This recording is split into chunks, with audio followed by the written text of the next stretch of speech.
Welcome to the Reality Taboo, where no topic is off limits. It's October 25th, 2025, and the great replacement comes for Andrew Cuomo. A poll conducted this week by Patriot Polling found Mamdani beating Cuomo in the New York City mayoral race by 11 points.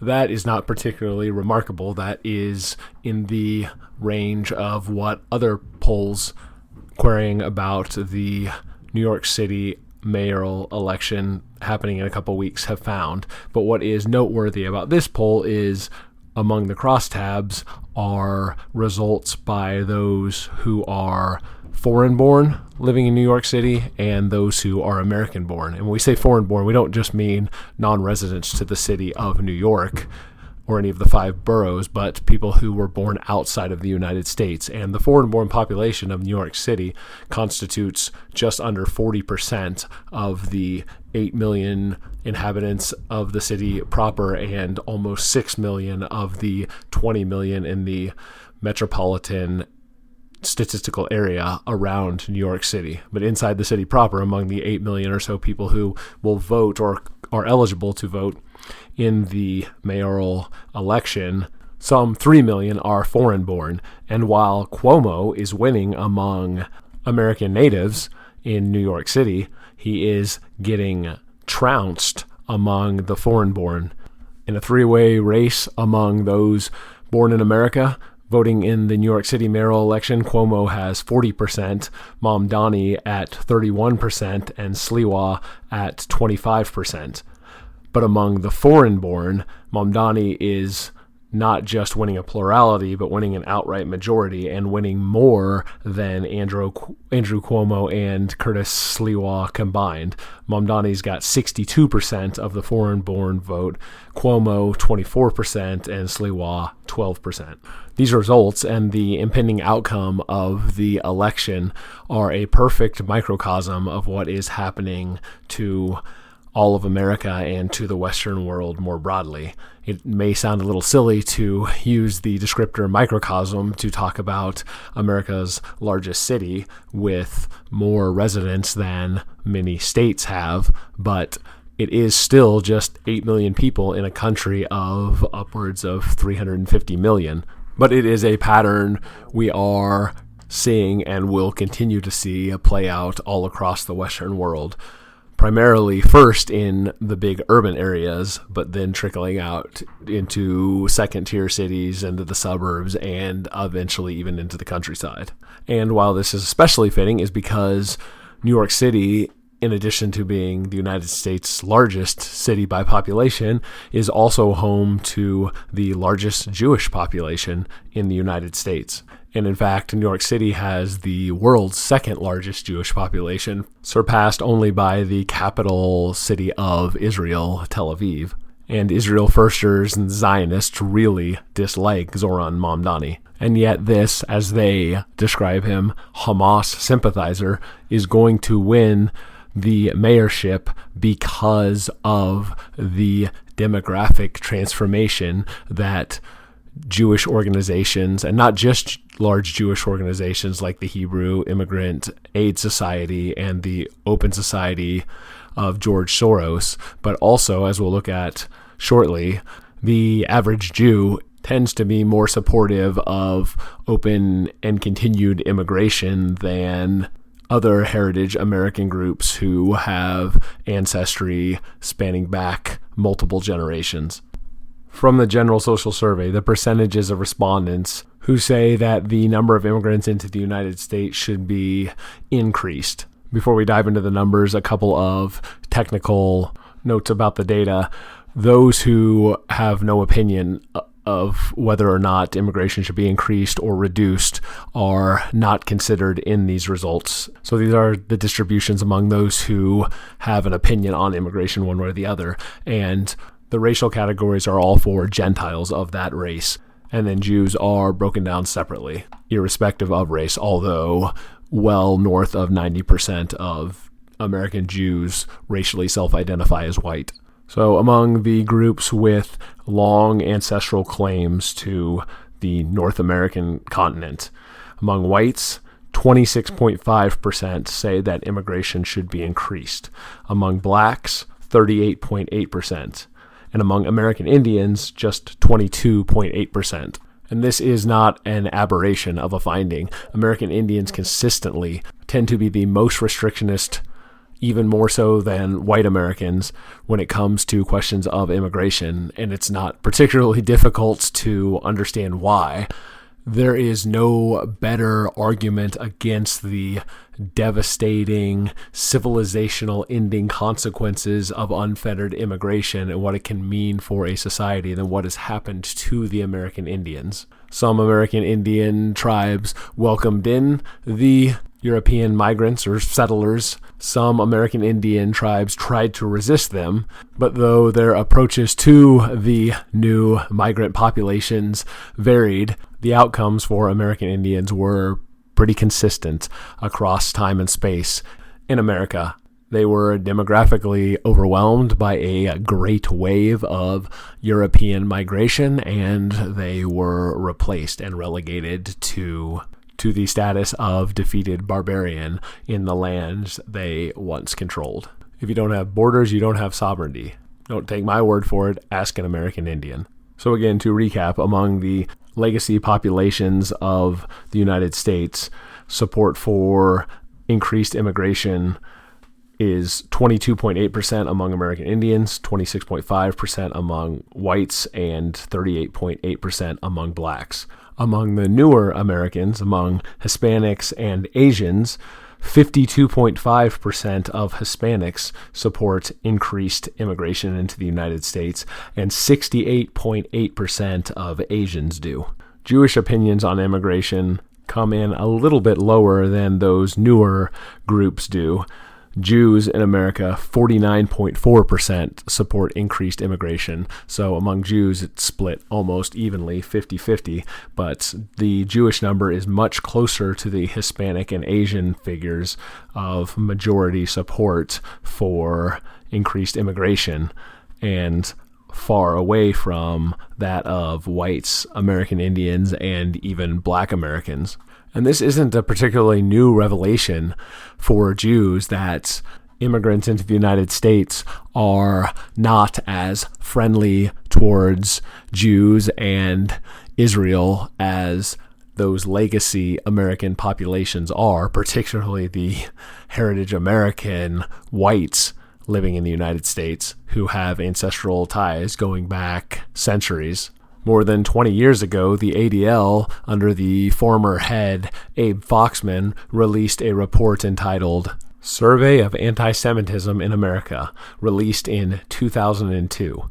And that report found, by the ADL's criteria, that 12% of American whites hold, quote, hardcore anti-Semitic, unquote, beliefs.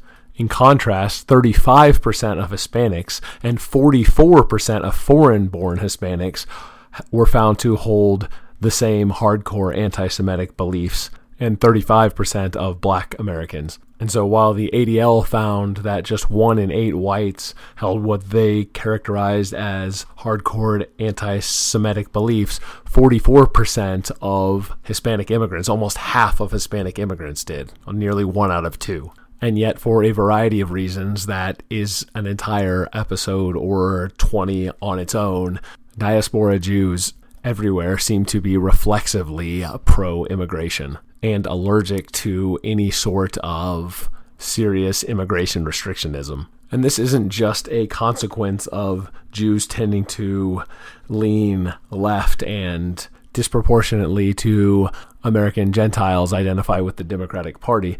This tendency towards supporting open immigration exists even after political orientation is taken into account. From the General Social Survey again, among conservative Jews, 17.7% support an increase in immigration compared to just 16.8% of Gentile conservatives. Among those who identify as politically moderate, among Jews, 32.7% support an increase in immigration compared to 25.8% of moderate Gentiles. And among liberals, 64.8% of Jews support increasing immigration compared to 57.2% of liberal Gentiles. So in all cases, among conservative Jews are more supportive of immigration than non-Jewish conservatives are. Among moderates, Jews are more supportive of increased immigration than non-Jewish moderates are. And among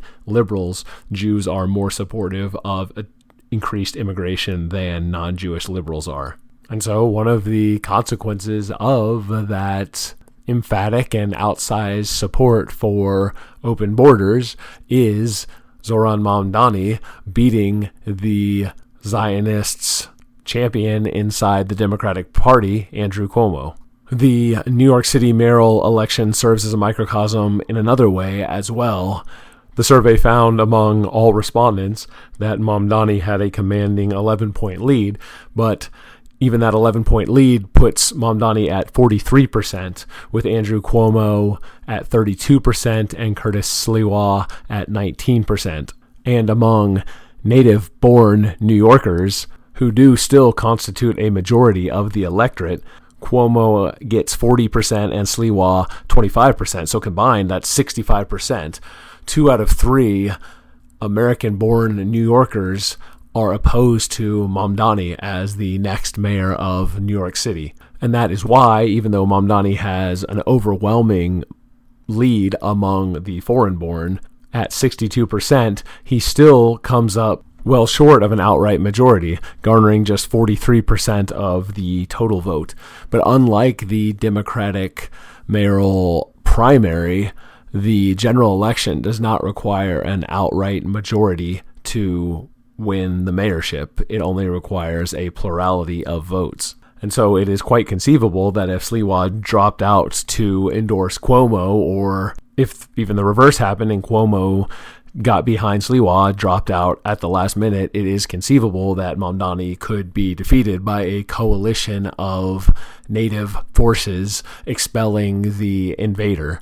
But despite the hand-wringing and pearl-clutching about xenophobic, anti-immigrant, bigoted sentiment among the native-born American population, the ire that American-born Republicans and American-born Democrats have towards each other, that partisan animosity and acrimony is stronger and more viscerally felt than hostility towards non-citizens settling in America is. Here is Curtis Sliwa illustrating that tendency with a very distinctly New York charm that I, as a flyover American, find endearing, but one that is headed towards the dustbin of history as the great replacement that Mamdani is riding to victory washes out the old American ethnics like Sliwa.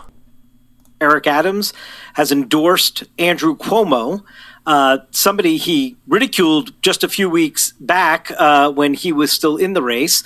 What is your response to the endorsement? How do you see it impacting the race? Well, obviously, he called Andrew Cuomo a snake, which Cuomo is. So I guess the price was right. And Eric Adams, who was one and done, has become a snake charmer. Anyway, look, these are two crooked birds of a feather who flock together. They'll probably want to get together and co-author a book called The Art of the Steal, because they've been guilty of stealing a lot of money from us over the years. And that's what... Are you implying that you think Eric Adams got, you said the price is right, that is getting something out of this endorsement? Oh, there's no doubt about it. Look, he was offered all kinds of money to drop out. So was I. I didn't drop out. I was offered $10 million. Who offered you $10 million? Who offered you $10 million? Well, I already went on record as telling them, you better kill the offers or I'll be wired up like a Christmas tree and take it to the DA, and that stopped. But we've had other reporters confirm that and say they knew who it was that was offering me money. So I moved on from there to now being threatened with my life and my wife's life. And so that's why I have to have armed security. I've never had armed security in my life, even after I got shot 5 times on the orders of John Gotti Sr. to John Gotti Jr. and the Gambino crime family. Survived that. Never had armed security. So this has become a very intense race where the billionaires think they're going to pick the next mayor, and they couldn't have been more hopelessly wrong. We're going to let the people choose the next mayor through something called the vote. One person, one vote. No dropouts. And by the way, the billionaires don't get to choose the next mayor.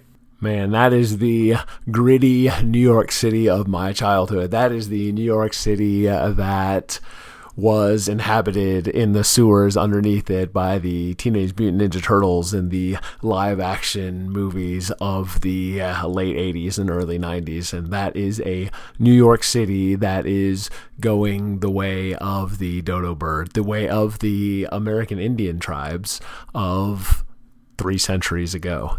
Tangentially related, last weekend, another iteration of the so-called No Kings protests took place in several cities across America, and it was derisively pointed out over and over again by those on the right that the protesters were overwhelmingly white boomers, the Woodstock generation trying to relive its glory days, and that there were vanishingly few people of color there among the No Kings supporters. As a comment on the generational divide, that is relevant to note that the protesters skewed older. But given that they were older, it is hardly surprising for those familiar with the demographic realities of the Western world that the baby boomers, these old baby boomers, were overwhelmingly white because the baby boomers are overwhelmingly white. While 3 out of 4 baby boomers in America are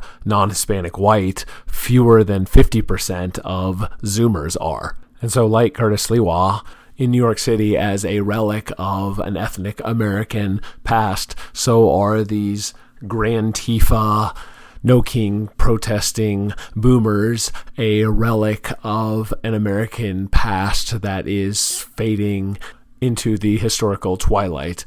The expression that the past is a foreign country is particularly acute for places that are going through the sort of demographic transition that the Great Replacement, although I don't like that term either because I don't think the replacement is great, but it definitely is a replacement and it is definitely happening on a large scale.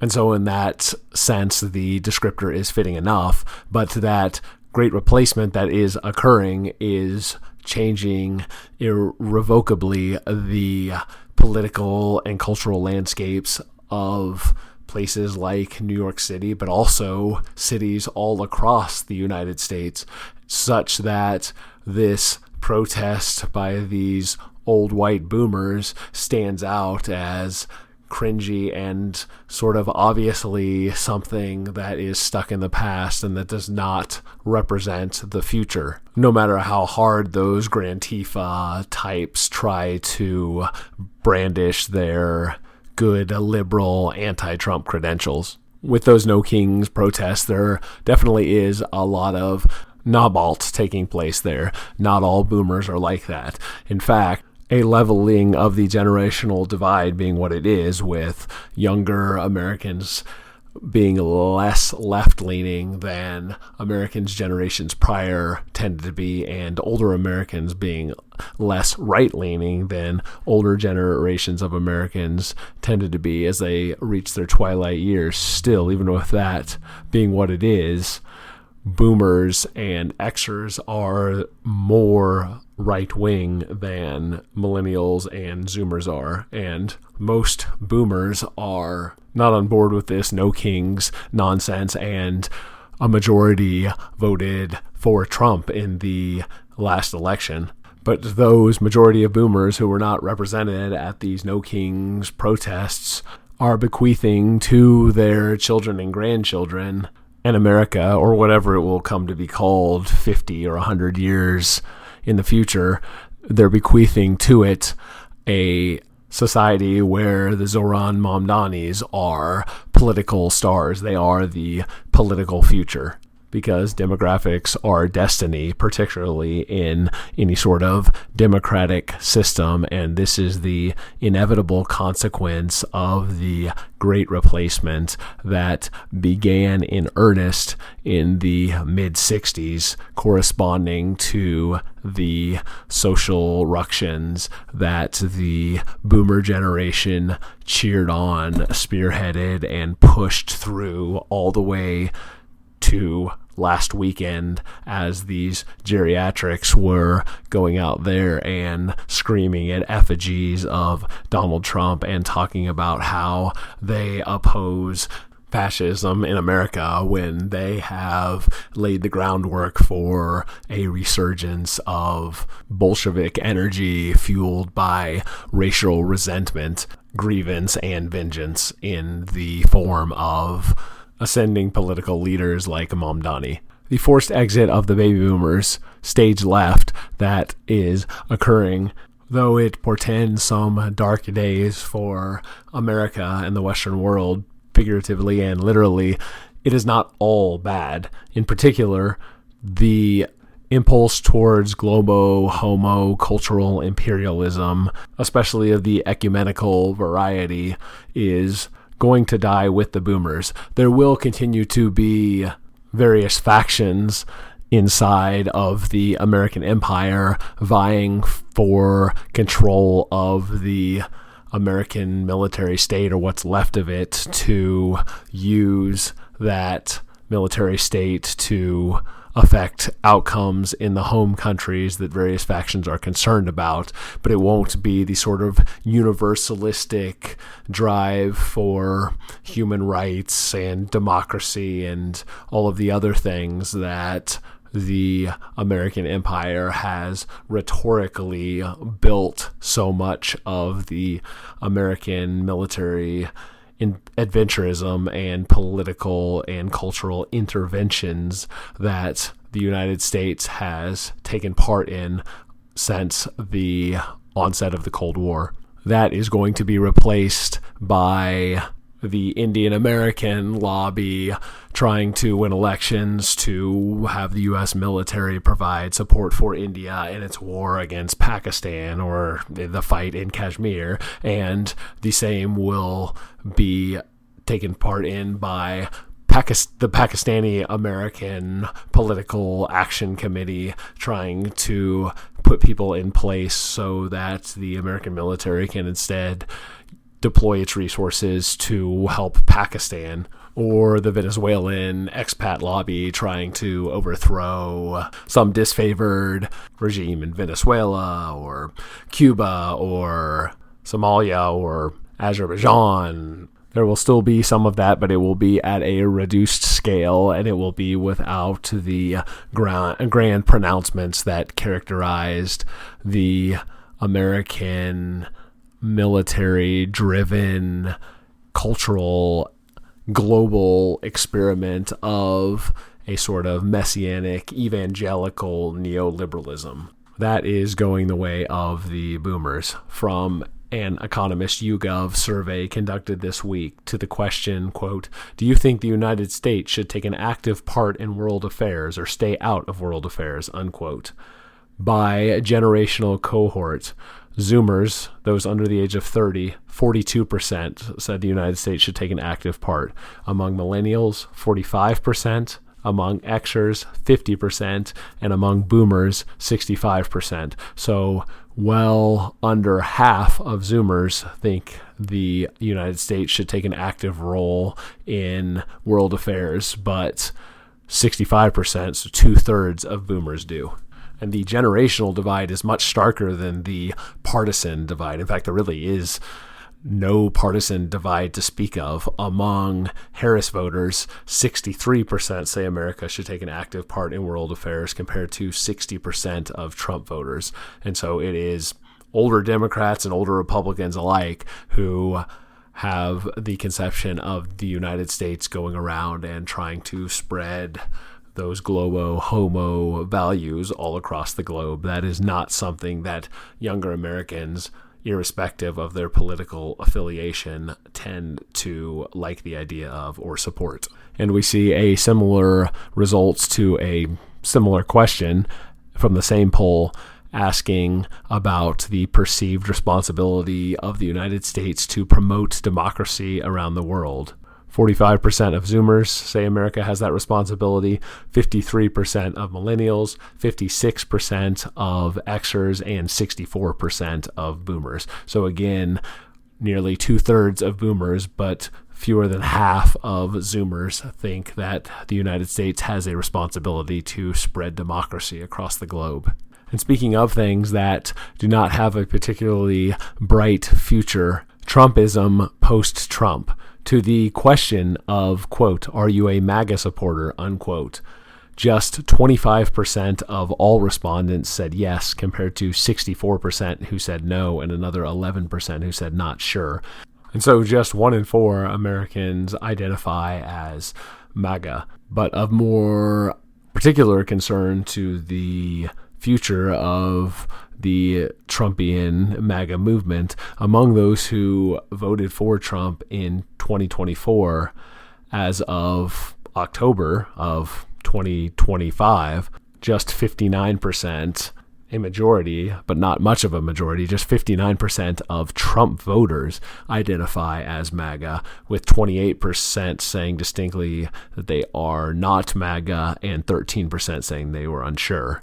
The elite insurgency and the mixing of MAGA and MAGA together, and the unique and once-in-a-lifetime charisma and political pizzazz of Donald Trump as a person, those things coming together were enough to overcome the bulk of the managerial bureaucratic state in 2024. But demography, there's that great replacement again, as well as, and in many ways corresponding to, a decline in the perceived standard of living and cultural health of America since 2024 to 2028 does not portend well for the MAGA movement torch to be handed from Donald Trump, presumably to J.D. Vance, to be carried forward into the future. We're still a few years out from that, and of course, events have a way of scrambling everything that we thought we knew just days or weeks prior, let alone years in advance. But at this point in time, it does not look like the MAGA movement has much more than a couple of years to really nail down whatever exactly the real agenda or agendas of the second Trump administration are. And not just nail them down, but do so in such a way as to guarantee that the constituencies benefiting from those realized goals of the second Trump administration, that they are numerous enough and empowered enough to keep the thing going into the future. And right now it looks like we are a long way away from that, if there's any chance of getting to it at all. While younger Americans might not be so keen on America going around and spreading American values such as they are across the world, the younger generations are far more tolerant of violence as a means of realizing political objectives.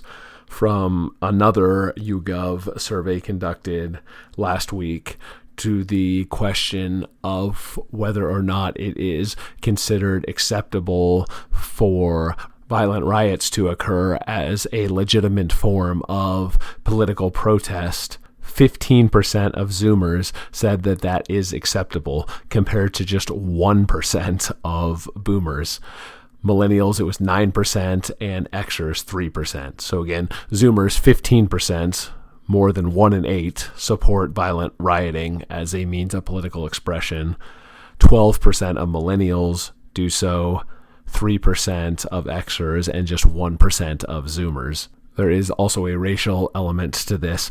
While just 5% of whites accept rioting as a form of political protest, 10% of Hispanics and 12% of blacks do. So as the Great Replacement continues apace, we can expect more kinetic political expression to correspond to the reduction in nonviolent verbal ways of communicating political ideas. Put the pins away and take the swords out, or more aptly, take the machetes out, because the political future of the Western world is going to look less like Jeffersonian democracy and more like Rwanda in the future. And on that cheerful note, we'll sign off for this week. Thanks for listening. We'll talk to you next time.